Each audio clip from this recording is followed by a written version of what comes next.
Bonjour, bienvenue sur Crazy Gamer avec Arcas. Donc Arcas c'est moi, hein, c'est pas lui, c'est lui. Et Keneda Chris, enchanté. voilà. Aujourd'hui on est de retour sur PlayStation 2 avec un jeu qui s'annonce qui fait un peu flipper. Hein. Un bon survival horror à l'ancienne, comme on n'en fait plus. Alors c'est quoi Keneda que tu m'as sorti là de ta petite armoire? Project Zero sur PlayStation 2. Un jeu culte de la Play 2, du survival horror, et franchement on va se faire plaisir. J'avoue que ça fait très longtemps que je ne l'ai pas testé, comme tous les jeux pratiquement, sur Play 2 maintenant. Ah bah, je vais regarder un petit peu la date, 2002.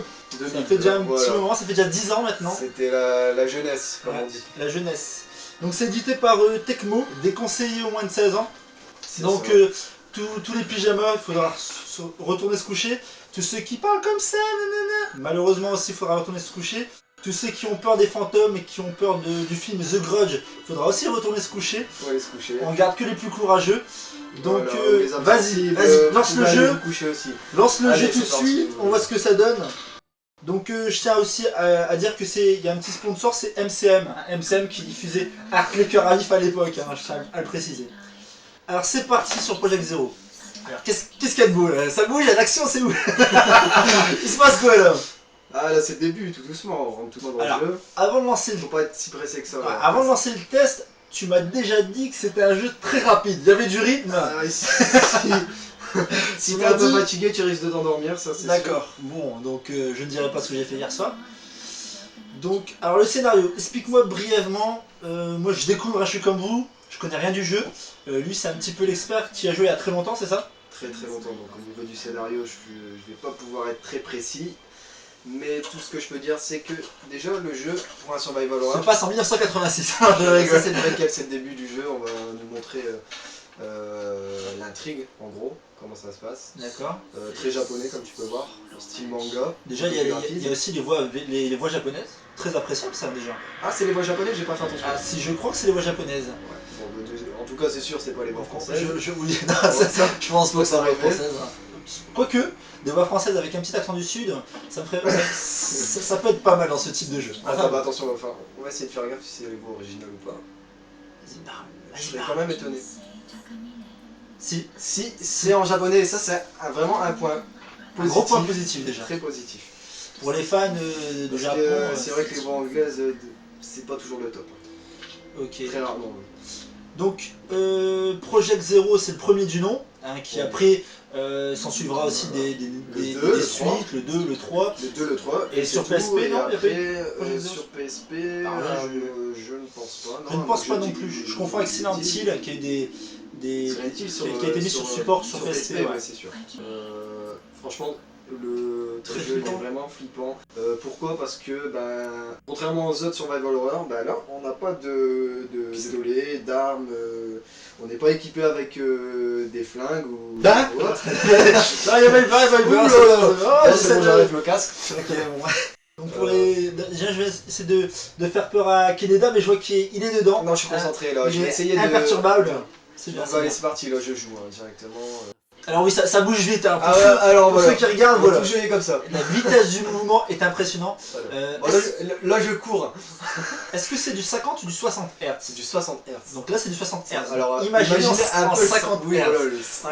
On appelait ce jeu est à la base du slow motion. Pour ceux qui connaissent, c'est les ralentis de Matrix. À la base, Matrix est inspiré de ce jeu parce qu'il était vraiment dans un style assez rythmé. Donc voilà. Notre arme dans le jeu, ça sera un appareil photo. D'accord, donc tous les apprentis photographes peuvent s'y retrouver. Ils vont kiffer, Donc par exemple, si j'ai un enfant de 8 ans qui souhaite avoir une première approche concernant la photographie, je peux. De 8 ans, le jeu est quand même interdit au moins de 16 ans. Oui, mais s'il est précoce, s'il est talentueux, s'il est talentueux pour son âge, pourquoi pas Noël lui offrir un Project Zero. Un Project Zero. Ça peut être pas mal. Difficile de le retrouver quand même, le 0.1, il n'est plus à la vente, la Play 2, c'est fini maintenant. Donc ça sera en occasion, forcément. Alors graphiquement déjà c'est pas dégueulasse. Non, franchement c'est très bien. Regardez. Oh non, Casper. Vas-y. Voilà, ça c'est le direct, ça c'est... Je joue comme un noob, ça va comme une maison. On va essayer de pas recommencer le jeu 3 fois. Donc graphiquement c'est pas dégueulasse. Non, c'est- Je vois déjà c'est- qu'il y a une sorte de film granulé en fait Ouais. sur l'image qui donne un petit peu Là, c'est ancien en C'est fait. aussi un petit- enfin, l'histoire de le début quelqu'un. l'histoire, c'est D'accord. avant en fait. C'est pour ça que c'est en noir et blanc. Après, bah, le jeu est en couleur, hein, forcément. D'accord. Heureusement. Mais c'est vrai que graphiquement c'est pas dégueulasse du tout. Oh, attention. Il est où lui? Pas évident. Ah, mais il y a disparu. Montre-toi si c'est un homme. Mais Ah, mais c'est quoi, ça? Franchement, Non, mais- être très rapide pour prendre. Pour prendre des Faut photos. prendre les photos, en Ouais. photo les fantômes, faut vraiment être rapide. Là ma manette elle vibre. Rappelons- Forcément c'est pas bon signe. Rappelons aussi que ce jeu n'était pas jouable avec Kinect à l'époque. Ah non, c'est pas Kinect, Non, je surtout rigole. à l'époque. Donc, C'est quoi, c'est pas- 2002 là Voilà, c'est 2002. 2002. Même pas de donc, PlayStation 3 cette franchement époque. pour 2002, Non, c'est très bien. C'est vraiment correct. Donc Et voilà, bah, toute la particularité du jeu réside dans l'ambiance. L'ambiance qu'on est en train de vous casser depuis tout à l'heure puisqu'on n'arrête pas de Alors là parler. avec le joystick droit, c'est les effets de lumière surtout qui sont vraiment pas mal. On peut voir avec la lampe Ça me torche. fait penser un petit peu à Et voilà. Alone in the Dark au niveau de la gestion de la lumière, même si c'est un C'était peu moins vraiment- poussé. pas mal. Ouais. C'est moins poussé. Et bon bah voilà, à chaque fois on est coupé par des scènes cinématiques qui font avancer l'histoire et qui sont à la fois aussi très bien. Ça met bien l'ambiance. Hein. C'est ambiance fantôme japonais. Ah, moi je trouve que ça se rapproche le plus du film, c'est The Grudge. quoi. C'est vraiment. C'est exactement ça. C'est un. C'est ça du début à la fin et c'est. ça se passe monte, on flippe de plus en plus. Hein. Et ça se Plus on passe avance dans le jeu, en plus. ça va toujours sur vraiment- une seule et même maison. Où on peut voyager dans différentes Si je maisons. dis pas de bêtises, il me semble que la sœur de ce bonhomme là, de Eric. Ah non, je sais pas comment il s'appelle. Hein, Eric Eric. Takami. Non, mais faut arrêter, là, il est marqué R, là, t'as pas vu. On va l'appeler Matsumoto. Voilà. Matsumoto, je trouve ça. Voilà. On l'a pas vu son prénom, mais Matsumoto. Pourquoi pas. Je pense que c'est pas mal. Alors, il n'est pas marqué derrière la jaquette. Alors, j'aime bien dire derrière la jaquette hein, ce qui est marqué. Donc, une véritable sensation d'angoisse, une atmosphère oppressante. Ressentez les battements du cœur grâce à votre manette. Ça, c'est bien ça. Et ça vibre, je confirme. Ça, c'est bien. Ça Votre seule arme pour lutter, c'est un appareil photo, pas de Kalachnikov et pas de machine comme SOS Pas de Phantom. lance-flamme, pas de lance-grenade, rien du tout. C'est un appareil photo. Donc, Et bien on sûr, se démerde avec ça. pour ce jeu, tu as joué dans le noir, alors tu as joué comment? Il faut jouer impérativement dans le noir et tout seul, pas avec un Arcas à côté de nous. Ouais. L'ambiance Ah, là, c'est est vrai que c'est assez complètement problématique. différente. On essaye de mettre une meilleure atmosphère, mais c'est vrai que ça fait vraiment flipper. De toute façon, on voit les images. Alors voilà, premier fantôme. Qu'est-ce qui se passe? Premier fantôme. On te donne un Là, il ton va appareil falloir- photo, tu l'avais déjà ou pas? Non, je l'ai ramassé. Et D'accord. voilà. Et alors, il est beau. Voilà, en fait, Alors explique un petit peu le système de combat. alors, au plus on attend, voilà, il faut charger, je sais pas si vous avez bien vu, alors, il y a un cercle qui s'affiche, Il y avait- bleu. Il y avait du bleu, du Le rouge. bleu, c'est quand ton appareil photo charge en gros la puissance de ta photographie, et D'accord. au moment où il devient orange, là, c'est les dégâts sont multipliés par 2 ou 3, et c'est à ce moment-là qu'il faut prendre en photo. D'accord, donc plus tu attends avant de prendre la photo, plus ça charge et plus Voilà. ton coup sera puissant. Donc du coup, c'est prendre des risques d'attendre ou pas, soit on mitraille Et quand- sans faire de gros dégâts à Et quand tu l'ennemi. prends une photo, Voilà. il recule le fantôme ou il continue d'avancer sur toi? Parce que c'est quand même problématique si. Il y a Euh, quand même eu. Si alors il- si je dis pas de il bêtises, se prend il me une semble balle, qu'il recule, il y a un. quand dans le cercle orange, là il va reculer. Par contre dans le cercle bleu, je suis pas sûr qu'il recule. Ou alors D'accord. très légèrement. Ok. Donc là c'est quoi? C'est une maison abandonnée. Donc là on suit quoi? On suit le frère, c'est ça?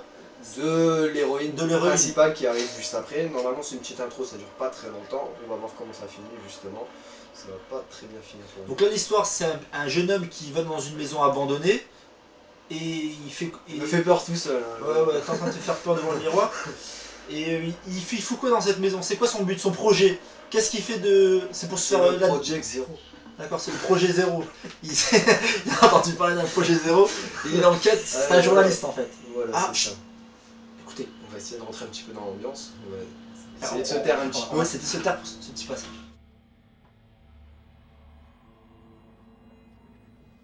C'est tout? Ben, moi je voulais voir du fantôme là.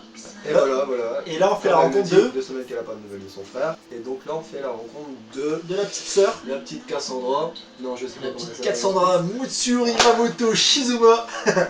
Non, je sais. On l'appellera. Cassidy. Allez. Non mais Sakura, tiens, pour tous les fans de Naruto. Non, la mais petite elle va se Sakura. présenter, non Bon, je sais pas. Hein. Tu vois, donne qu'une lettre à leur prénom.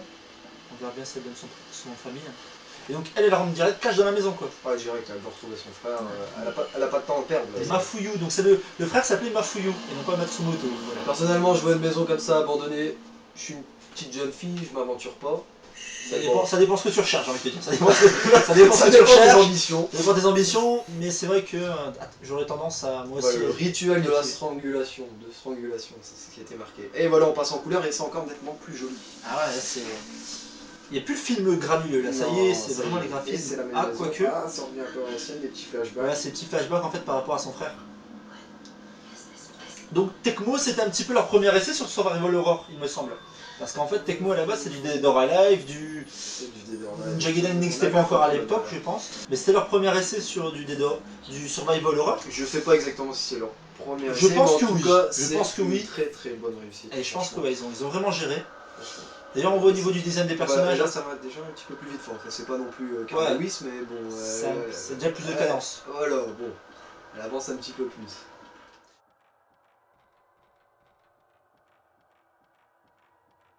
Mais déjà, enfin, je trouve qu'au niveau de la conception du personnage, ça fait un peu penser à Dead or Alive un petit peu.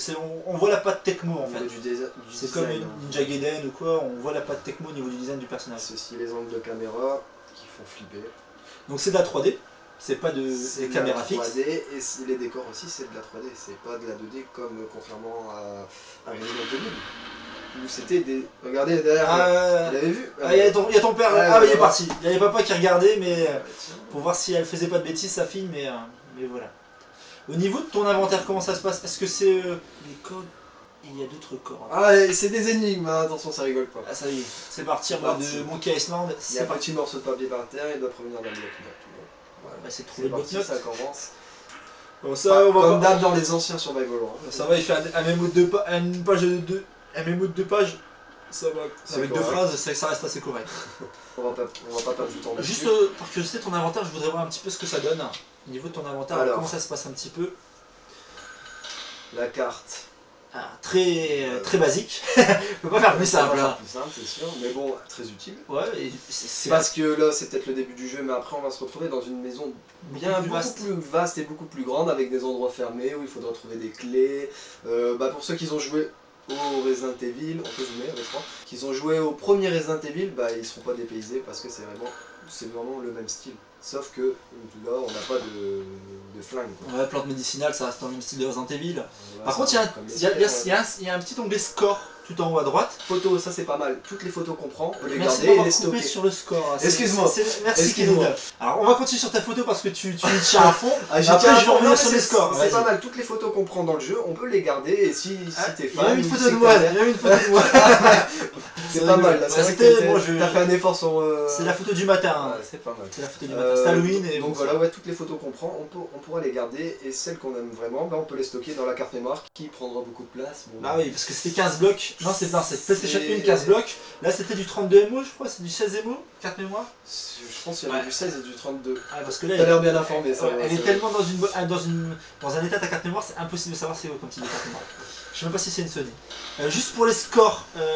Attends, avant de passer sur les scores, excusez-moi, chers spectateurs, spectatrices, ou s'il y a personne qui regarde, cher Anonymous, je voulais juste te demander, pour les photos, on peut en mettre 20 maximum, c'est ce que j'ai vu? C'est ça? 20 maximum. Ouais, il me semble qu'on ne peut en mettre que 20. Ou en 29, 26, 24, 24, non, ouais. mais il me semble qu'après tu peux encore en rajouter et en fait à chaque fois ça va sur ta mémoire. Ouais, voilà, mais t'as qu'un appareil photo tout le long du jeu, ça sera ton unique arme du jeu, mais tu pourras le customiser. Ouais. Tu pourras l'améliorer, ce sera pas qu'un simple appareil photo, après ça prendra des flashs ou des photos en rafale et ça sera bien utile parce qu'après forcément les fantômes vont devenir de plus en plus puissants. Et alors les scores c'est par rapport à tes prises de photos, plus tu as un système de score au niveau de ta pose. Là, comme j'ai dit, avec le cercle orange, au plus tu prendras des photos dans le cercle orange, au plus tu t'accumuleras plus de scores. C'est pour ceux qui s'ennuient, hein. Je veux dire, t'achètes un jeu d'horreur interdit moins de 16 ans, déjà tu vas entre parenthèses en chier parce que tu sais que ça va être la difficulté, elle va être présente. Si en plus tu veux te saouler avec les high scores et tout, mettre à ton pote, et t'as vu, t'as terminé le jeu avec 33 000 alors que t'as fait 22 000, putain. Bon, à l'époque, il n'y avait pas petit flashback. Il n'y avait pas Il n'y avait pas les trophées. Non, c'était pas les trophées. Donc fallait bien rajouter de la durée de vie au jeu. C'est vrai que c'est bien utile d'avoir les trophées dans les niveaux. Ouais, bah après ça c'est rajoute vraiment de la durée de vie. C'est un peu de jeu, c'est bien. Après, ça a beaucoup de jeux, franchement. Moi perso, les trophées, j'ai pas le temps de les faire. Hein. Avec tous les jeux que j'ai, personnellement. Si, les trophées, c'est bien. Derrière. Ah, un oiseau. Non, il est parti.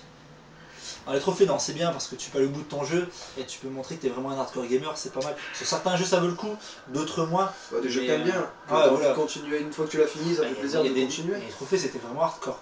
Ça reste vraiment hardcore. Ouais, ça dépend des jeux. Mais il y a des jeux, bon, à cette époque-là, il n'y avait pas les trophées, mais il y avait des jeux quand même avec une difficulté déjà très importante. C'est vrai que maintenant, la difficulté des jeux a tendance à régresser. Voilà, regarde plus dessus, facile. un mort. Et en fait, le but, c'est de prendre une photo tout de suite et homme sur la poutre. Et en fait, tu collectionnes comme ça toutes des photos de fantômes qui apparaissent très rapidement dans le jeu. Alors, faut se dépêcher. C'est collector en fait. C'est que du collector. Et en fait, tu dois. Ouais, comme tu dis, si tu veux te la péter, après montre à tes amis, regarde, j'ai eu, je l'ai pas loupé, je l'ai eu. C'est un peu, vous créez vos trophées en fait. Tu crées tes succès. Ça. Et voilà, regarde, homme attaché, homme sur la poutre. Et je l'ai eu, enfin, on peut la les yeux. Alors au niveau de ton appareil photo, t'as des recharges, j'ai vu t'as 47 pellicules, c'est ça? Donc faudra pas être trop gourmand. Faudra pas prendre. Et à ce moment-là, quand t'as terminé ta pellicule, tu vas chez Kodak, ça se passe comment? Kodak est pas dans les environs, t'es tout seul, il faut se démerder. Alors ça c'est bien, c'est si c'est bien fait, on devrait voir son œil. On devrait voir son œil un petit peu. Ouais, c'est bon, et on voit son œil. Ouais, c'est bien fait. Et ce qui est bien, c'est qu'on peut aussi avancer en vue subjective avec l'appareil photo. Et là, je peux vous dire, franchement, ça fait flipper quand tu vois les c'est vrai que comme ça. Pas de bruit, c'est vraiment de l'ambiance. Bah, c'est ce genre d'ambiance qu'on retrouve plus dans les nouveaux survival horror qui sont passés à action, sans citer Resident Evil 4 ou 5. Je fais une petite aparté sur Dead Space quand même, qui est vraiment une ambiance sonore qui fait vraiment flipper, mais pour moi ça reste quand même encore un jeu d'action. Après, voilà. Après c'est du horreur spatial, alors que là on est plutôt sur tu peux enlever le mot survival. Voilà. Là c'est vraiment on doit survivre, on se démerde avec un appareil photo quoi. Bon, Dead Space on va quand même survivre, mais c'est vrai que là c'est plus ambiance. Là c'est l'ambiance qui fait flipper. Sur Dead Space, il y a une ambiance dans Dead Space, c'est plus oppressant. Tu passes quand même dans l'action dans Dead Space, c'est ça la différence. C'est que là. Donc là c'est un casque pour te protéger des. J'avais. Non, le casque non, rien à voir. Elle s'équipera jamais de. Mais c'est jamais compris. Voilà, et hop, il est bon. Il est bon qu'il ombre de son frère. Il a commencé avec un niveau qui m'a laissé un peu en doute. Regarde la petite photo qui sert à rien. Et encore une, allez vas-y, pète tes pellicules, de toute façon il reste 2 minutes bientôt sur l'émission. Triangle, je peux faire un demi-tour rapide, qui sera utile quand il y aura plusieurs fantômes, parce qu'après on va se faire bien attaquer quand même. Sur plusieurs fantômes et t'as pas plusieurs appareils photo. Non, t'auras toujours le même. Pour force à 2 yeux, t'as 2 bras, ça aurait pu tac tac one shot, tu vois, en mode Devil May Cry avec appareil photo. Devil May Cry. Et puis on voit la petite, elle est pas très souple. Ouais, c'est vrai. Bah, c'est la manette. Non, mais son frère n'était pas des anciens son frère n'était pas très souple, donc je pense que c'est de famille. Je pense que c'est de famille la souplesse. Son frère est encore plus lent même. Ouais, mais son frère. Les dans l'histoire du jeu, ils disent pas, mais son frère en fait il sortait d'une fête, il était un peu. Il y avait un peu d'alcool dans le sang, c'est pour ça qu'il y a un petit peu de temps. Et c'est pour ça aussi qu'il s'est retrouvé dans cette maison, pour ceux qui ne connaissent pas l'histoire. Et voilà, on arrive dans cette maison qu'on apprend où il y a eu une fête qui s'est déroulée avec une beuverie qui s'est mal passée. Et il y a un homme qui a sorti un pistolet et il a tiré sur tout le monde. Et depuis, cette maison est hantée. Ça va, t'inventes le scénario, c'est voilà. Oui, c'est la malédiction de la beuverie. Donc, ça, c'est vraiment Project Zero, c'est ça qu'ils sont forts. Ils arrivent à créer des scénarios très fouillés, assez original. Et ça, j'apprécie beaucoup sur un jeu, surtout de vous, venant de la part de Tecmo qui fait habituellement des jeux de combat. C'est vrai que c'est complètement différent. Donc, mais très sincèrement, ça t'arrive de t'ennuyer dans le jeu ou pas? Parce que bon, je trouve quand même, bon, à part l'ambiance, c'est oppressant et tout. Prends la photo. Non, mais pas. J'ai pas eu le temps. Alors pour ceux, vous inquiétez pas. C'est le début aussi. Là, on va pas se faire tout de suite attaquer par des gens de fantômes. Il faut que ça mette en place tout doucement le jeu, c'est calme, mais petit à petit ça monte en puissance, c'est un Project Zero. Je fais juste une petite aparté juste pour dire que si tu joues, c'est pas parce que j'ai peur, c'est même parce que tu as déjà joué au jeu et que tu l'apprécies. Voilà. Parce que moi je serais un branquignol et on vous verrait rien, je prendrais en photo 4 murs, une porte, et ce serait pas très sympa. Non, bon, on s'en sortait bien jusque là où je sais plus trop où je vais quoi, mais c'est pas grave. C'est T'as pas une grave, carte c'est pas grave. T'as une carte magique? Oui, j'ai une carte qui sert à rien. Alors, faut-il savoir encore lire la légende? Un point bleu, c'est intéressant ça, un point bleu. Non, c'est la sauvegarde en fait, le point Ah, bleu. d'accord. Donc là, Bah écoute, c'est fermé. Là, c'est peut-être un signe du destin, Canada. C'est peut-être de toute l'heure de façon, terminer cette ouais, émission. on va se quitter là. Donc De vous toute avez façon, bien- on aura eu le temps de montrer quand même un peu l'ambiance. Et franchement, bah, on va pas cracher sur ce jeu parce que c'est vraiment un très très bon jeu. Et il faut que les gens ils le fassent, ceux qui aiment le survival horror, surtout qu'on retrouve plus cette ambiance à l'ancienne. Et je le conseille vraiment, faut se mettre dedans et encore une fois, faut se mettre tout seul, dans le noir. Sans sauvegarde. Sans sauvegarde, ça sera un petit peu Ouais, pour difficile. ceux qui veulent vraiment l'ambiance. Non, justement, quand il y a une sauvegarde, faut sauter dessus parce qu'on peut mourir à tout moment. Mais voilà, le but au moins de la vidéo, ça aura été de montrer un peu l'ambiance et le Donc style un du jeu. très très bon jeu Project Non, Zero, franchement, un jeu. très bon survival horror collector maintenant, c'est un survival C'est horror collector collector parce qu'on n'en sort plus récemment Ouais. dans ce style. Dans ce style. Même il est unique. Ouais, il est unique, c'est vrai. Il est vraiment unique. Donc bah voilà, c'était Crazy Gamer avec Keneda et Arcas. Donc on vous présentait Project Zero sur PlayStation 2, jeu de 2002 édité par Tecmo. Et voilà un jeu qui fait bien flipper et j'espère que vous avez apprécié ce test. On se donne rendez-vous sur un autre test avec Keneda Chris. et Chris Arcas, non je rigole, c'est moi Arcas. Allez, au revoir les gamers, les non-gamers, les spectatrices et spectateurs et autres Anonymous. Salut, salut. Ciao ciao.